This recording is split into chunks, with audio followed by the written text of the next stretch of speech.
Olá, tudo bem? Hoje nós vamos falar um pouquinho mais sobre equação e principalmente o nosso tema aqui, inequação.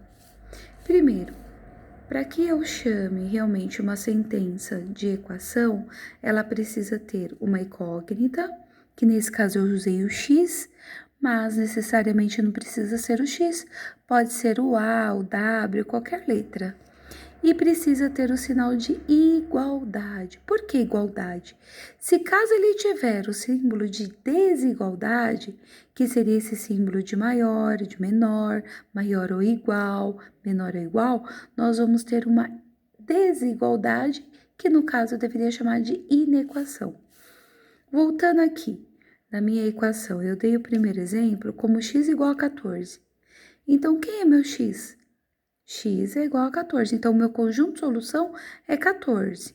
Agora, no segundo exemplo, eu disse o seguinte, que 2x vale 14. Então, isso significa o quê? Que o meu x vai valer quem? Vai valer 7. Por quê? Porque 2 vezes 7 vai dar 14. Isso daqui obrigatoriamente precisa ser verdade. Agora, olha só que interessante, fazendo uma comparação, usando as mesmas sentenças para falar sobre inequação. Nesse caso aqui está dizendo o seguinte, x maior que 14. Então, aqui o x não pode ser igual a 14. Porque se eu colocar que ele é 14, eu vou estar dizendo o seguinte, x é igual a 14. E será uma equação e não inequação. Então, quem que pode ser o meu x? O meu x pode ser o 15, o 16, o 17, ou seria todos os números maiores que o 14. No segundo exemplo, nós temos 2x menor que 14. Mas como que eu resolvo isso daqui? Isso daqui eu vou resolver da mesma forma que eu resolvo uma equação de primeiro grau. Só que a diferença é que em vez de eu ter o sinal de igual, aqui eu tenho o sinal de menor. Olha só que interessante, o resultado é o mesmo. Tá vendo o resultado final?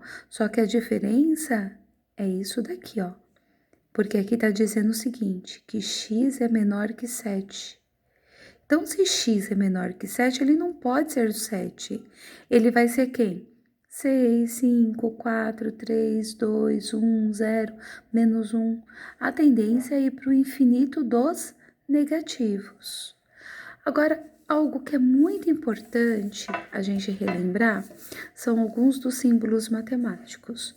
A maioria que vocês já conhecem, mas vamos relembrar.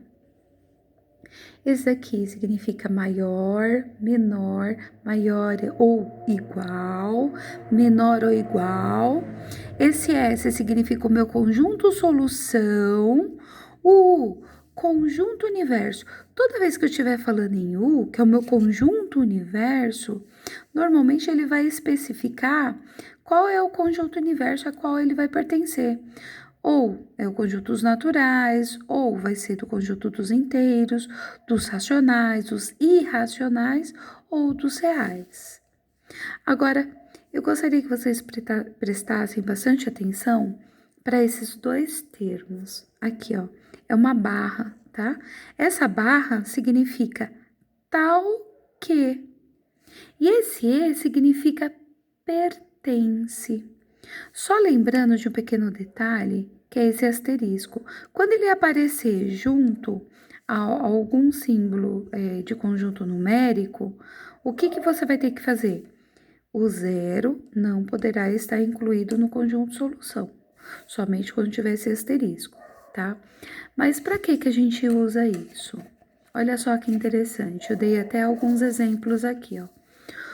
O primeiro exemplo que eu dei, conjunto solução, x, qual é esse símbolo? Pertence ao conjunto dos números naturais. Essa barra significa o que mesmo? Tal que x maior ou igual a menos 1. Então, de novo, x pertence ao conjunto dos naturais, tal que x é maior ou igual a menos 1. Então, quem vai ser o meu conjunto solução? O meu conjunto solução, ele tem que estar incluído dentro do meu conjunto universo, que aqui ele está falando quem? O N. Quem que é o N? Os números naturais. Números naturais, ele poderá apenas estar incluído quem? Números inteiros positivos. Por exemplo, aqui ele está falando que é maior ou igual a menos 1. Quem são os números que são maiores ou igual a menos 1? Eu posso incluir o menos 1, o 0, o 1, o 2.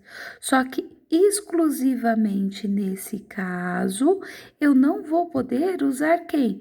Os números negativos. Por isso que estaria errado eu colocar o menos 1 dentro desse conjunto. Então, a resposta correta qual será? O 0, 1, 2, 3, conjunto infinito dos positivos.